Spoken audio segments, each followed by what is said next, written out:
नमस्कार, स्वागत है आपका पंजाब केसरी टीवी में। मैं हूं आपके साथ प्रियंका शर्मा। पंजाब केसरी टीवी के स्पेशल सेगमेंट स्टेट मिरर में हम बात करेंगे उन तमाम खबरों की जिनका सीधा सरोकार है आपसे। स्टार प्रचारक के तौर पर गहलोत पायलट हिमाचल के बाद गुजरात दौरे पर हैं, जहां वे कांग्रेस को मजबूत करने के लिए लगातार काम कर रहे हैं।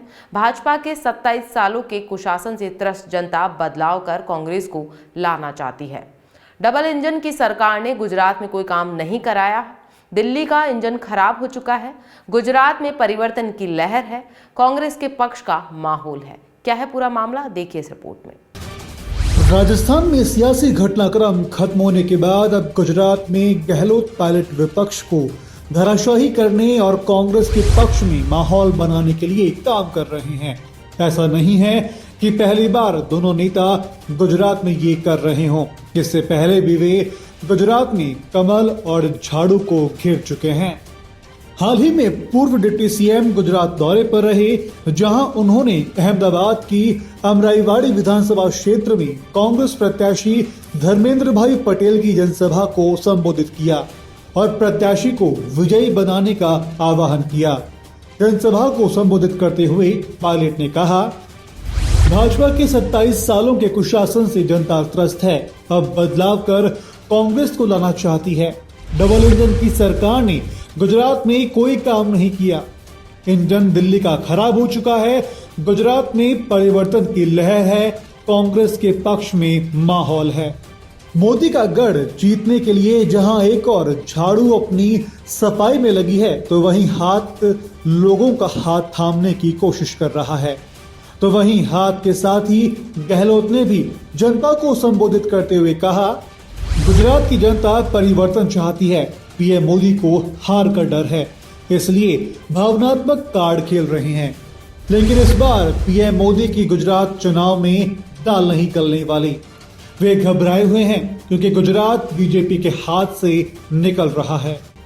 हिमाचल गुजरात के बाद राजस्थान में विधानसभा चुनाव है, लेकिन उससे पहले राजस्थान के नेता अपनी ताकत दूसरे राज्यों में आजमा रहे हैं।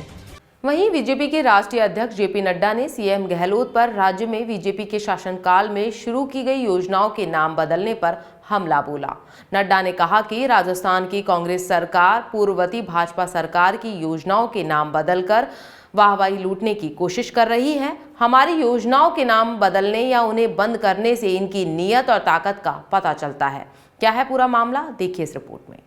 राजस्थान की जनता की सुध लेंगे, चिंता करेंगे और उनके समस्याओं का निवारण भी करेंगे। राजनीति में नेता की नीयत और नियति छोटी छोटी हरकतों से पता चलता है। बीजेपी के राष्ट्रीय अध्यक्ष जेपी नड्डा ने सीएम गहलोत पर राज्य में बीजेपी के शासनकाल में शुरू की गई योजनाओं के नाम बदलने पर हमला बोला।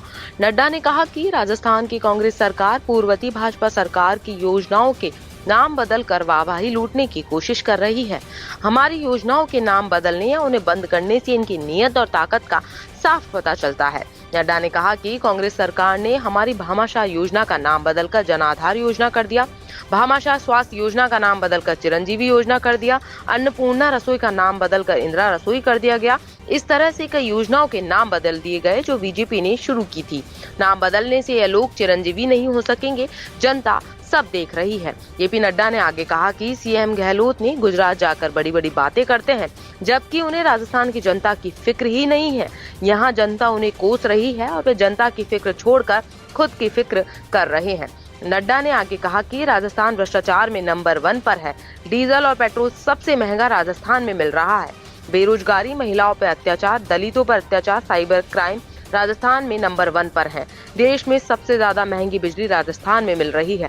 दूसरे राज्यों में जाकर बड़ी बड़ी बातें करने से पहले गहलोत सरकार को राजस्थान की जनता को इन बातों का जवाब देना चाहिए। इसी के साथ जेपी नड्डा ने राहुल गांधी पर तंज कसते हुए कहा कि वे अभी भारत जोड़ो यात्रा निकाल रहे हैं। कोई उनसे यह तो पूछे कि उन्हें 1 से 10 तक गिनती याद भी है या नहीं। पहले तो बड़े जोश से कहा था कि राजस्थान में कांग्रेस की सरकार आएगी तो 1 से 10 तक गिनती गिनेंगे और किसानों का कर्जा माफ हो जाएगा। राजस्थान की जनता की सुध लेंगे, चिंता करेंगे और उनके समस्याओं का निवारण भी करेंगे। राजस्थान में पिछले 5 साल में घटने वाली घटनाओं के बारे में जिक्र भी है और गीत के बोल में उसको बताया भी गया है, दर्शाया भी गया है। मैं लेकिन एक बात कहना चाहता हूं। आज चर्चा हो रही थी कि गहलोत साहब ने ये वादा किया था, राहुल बाबा ने ये वादा किया था और वो वादा नहीं निभाया। अरे वादा निभाना तो छोड़ो, वादा तो ये क्या निभाएंगे। लेकिन राजनीति में नेता की नीयत और नियति छोटी छोटी हरकतों से पता चलती है। अगर नेता भामाशाह योजना का नाम बदल करके अगर जनाधार योजना रखे तो इसको ये कहते हैं कि जिल्द बदल दिया। किताब तो वही थी लेकिन जिल्द बदल करके अपने आप को जोड़ने का प्रयास किया।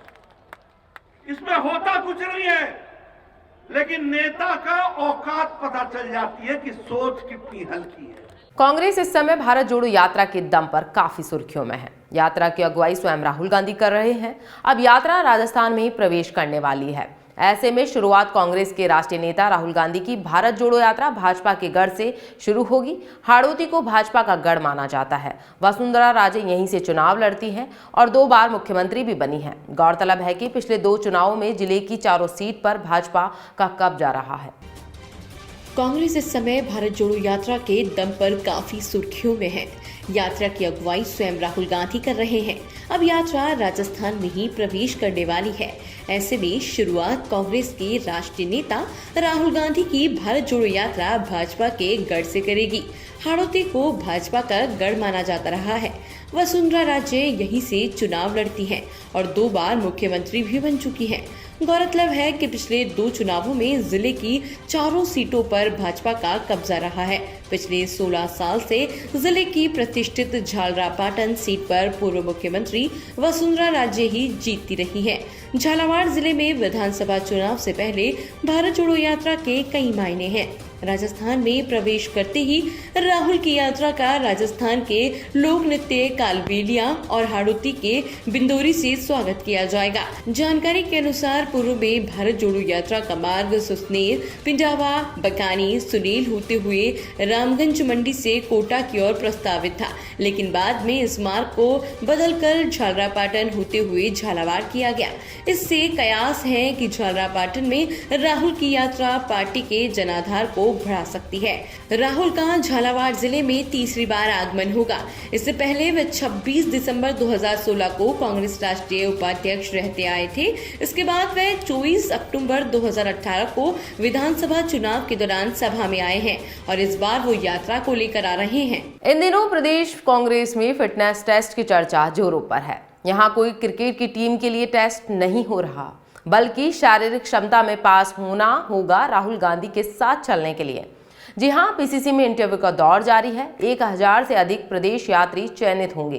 कांग्रेस के पूर्व अध्यक्ष राहुल गांधी की ओर से निकाली जा रही भारत जोड़ो यात्रा के लिए 5 दिसंबर को राजस्थान के झालावाड़ जिले के पिड़ावा कस्बे में प्रवेश करेगी, जहां से यात्रा में देश प्रदेश के यात्रियों के साथ साथ प्रदेश भर के यात्री भी शामिल होंगे। इन दिनों प्रदेश कांग्रेस में फिटनेस टेस्ट की चर्चा जोरों पर है। यहां कोई क्रिकेट टीम के लिए टेस्ट नहीं हो रहा है, बल्कि शारीरिक क्षमता में पास होना होगा राहुल गांधी के साथ चलने के लिए। पीसीसी में इंटरव्यू का दौर जारी है। 1000 से अधिक प्रदेश यात्री इसमें चयनित होंगे। कांग्रेस के पूर्व अध्यक्ष राहुल गांधी की ओर से निकाली जा रही भारत जोड़ो यात्रा 5 दिसंबर को राजस्थान के झालावाड़ जिले के पिड़ावा कस्बे में प्रवेश करेगी, जहां से यात्रा में देश भर के यात्रियों के साथ साथ प्रदेश यात्री भी इस यात्रा में शामिल होंगे। इसके लिए बकायदा प्रदेश कांग्रेस मुख्यालय में प्रदेश यात्री के लिए साक्षात्कार हो रहे हैं। कांग्रेस कंट्रोल रूम के इंचार्ज मुमताज मसीह, प्रदेश कांग्रेस मुख्यालय प्रभारी ललित तूनवाल, राम सिंह कसवा और अन्य नेता प्रदेश यात्री के चयन के लिए आ रहे अभ्यर्थियों के साक्षात्कार ले रहे हैं। दरअसल प्रदेश कांग्रेस मुख्यालय में प्रदेश यात्री के लिए चयन हो रहे, इसके लिए इंटरव्यू के दौरान अभ्यर्थियों से भारत जोड़ो यात्रा का उद्देश्य, समसामयिक विषयों और मोदी सरकार को लेकर सवाल जवाब हो रहे हैं। इसके साथ ही अभ्यर्थियों से उनकी फिटनेस को लेकर भी सवाल किए जा रहे हैं। जिसमें उन्हें कोई शारीरिक दिक्कत तो नहीं, साथ ही वो कितने दिन यात्रा में चल सकते हैं, इसके अलावा वो सुबह कितने बजे उठ सकते हैं या फिर रोजाना 25 किलोमीटर तक पैदल चल सकते हैं। ये तमाम सवाल अभ्यर्थियों से किए जा रहे हैं। दरअसल भारत जोड़ो यात्रा सुबह 5 बजे फ्लैग होस्टिंग के बाद शुरू हो जाती है। ऐसे में प्रदेश यात्री के चयन में इस बात का खासा ख्याल रखा जा रहा है कि सुबह जल्दी उठने वाले अभ्यर्थियों को ही प्रदेश यात्री के तौर पर चयन किया जाए। शेरगढ़ मेगा हाईवे पर कार और टैंकर में जबरदस्त भिड़ंत हो गई। भिड़ंत के बाद लग्जरी कार आग का गोला बन गई। टैंकर से टकराने के बाद लग्जरी कार में चालक जिंदा आग में जल गया। बता दें, हादसा शेरगढ़ थाना क्षेत्र में मेगा हाईवे पर देवीगढ़ शरद में भीलों की ढाणी के पास घटित हुआ। बड़ी मशक्कत के बाद आग पर काबू पाया गया और कार चालक का शव मोर्चरी में रखवा दिया गया। शेरगढ़ थाना क्षेत्र में मेगा हाईवे पर रात टैंकर से भिड़ंत के बाद कार खाई में गिर गई। लग्जरी कार में आग लग गई और चालक जिंदा जल गया। बड़ी मशक्कत के बाद आग पर काबू पाया गया। शव मोर्चरी में रखवाकर थानाधिकारी देवेंद्र सिंह ने बताया कि साईंतरा गांव निवासी हरपाल सिंह रात को एक लग्जरी कार लेकर जैसलमेर से फलसून से गांव लौट रहा था। मेगा हाईवे पर देवीगढ़ शरद पर भीलों की ढाणी के पास में पहुंचा तो सामने आ रहे टैंकर से कार की भिड़ंत हो गई। हादसा इतना भीषण था कि लग्जरी कार सड़क से उतरकर गड्ढे में जा गिरी। फिलहाल बुलेटिन में इतना ही। देश प्रदेश की तमाम खबरों को जानने के लिए बने रहिए पंजाब केसरी टीवी के साथ। नमस्कार।